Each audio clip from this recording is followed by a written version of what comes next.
Now, what we need is a way to connect to the SQL and be able to create tables so that we can store the data. And to be able to do that, you can do it through the command line, but it's a pain, right? We like to have a user interface that we can interact with.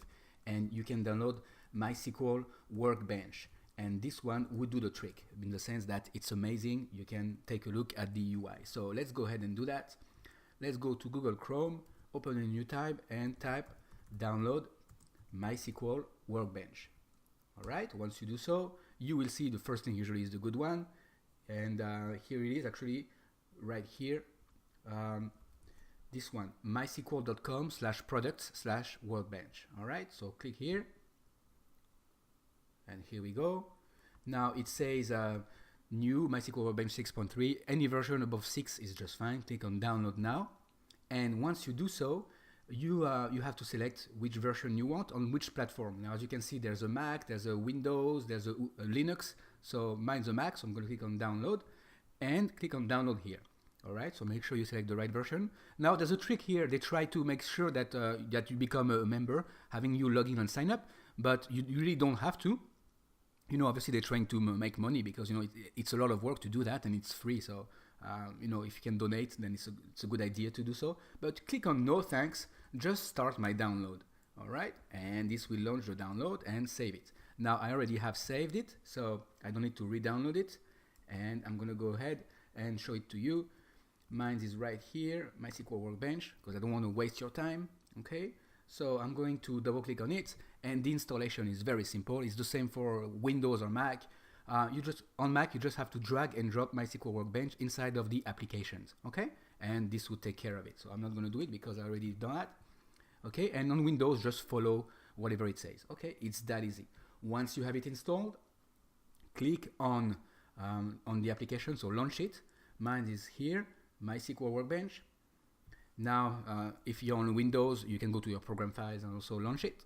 All right, and this will open. And the first time you open it, you need to create a new connection. So under MySQL connection, click on plus, and you're going to create a new connection. So connection name, call it my local connection, because you're going to connect to this computer, not a computer on the internet. However, in the future, you will host it, so you will change the IP address.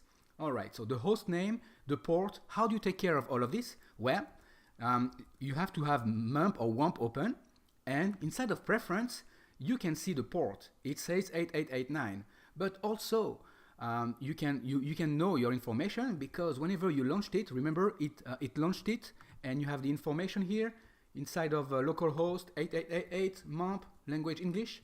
All the information is here: the host, the port, and so on. So actually, the port is wrong here. We don't need to use this port. We can use the 8889. Okay.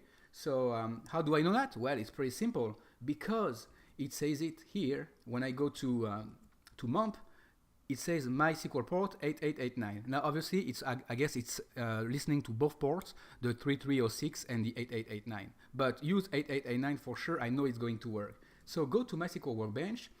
This is localhost. 127.0.0.1 is localhost. The port here, put 8889, or the port that you have.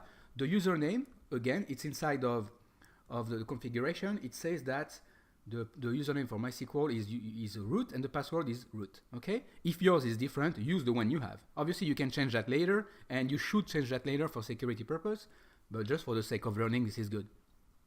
All right, so username and this. Now click on test connection, and it says not enabled because I didn't have SSL. Obviously, it's because I don't have a password. So you can click on SSL to be able to do this, or click on advanced.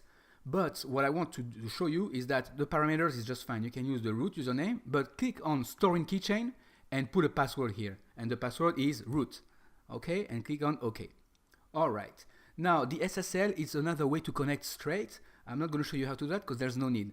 But as long as you put the store in the keychain, you're good to go. And click on OK. All right. Oh, by the way, double click on the connection, and you can always test the connection. So feel free to always test it again.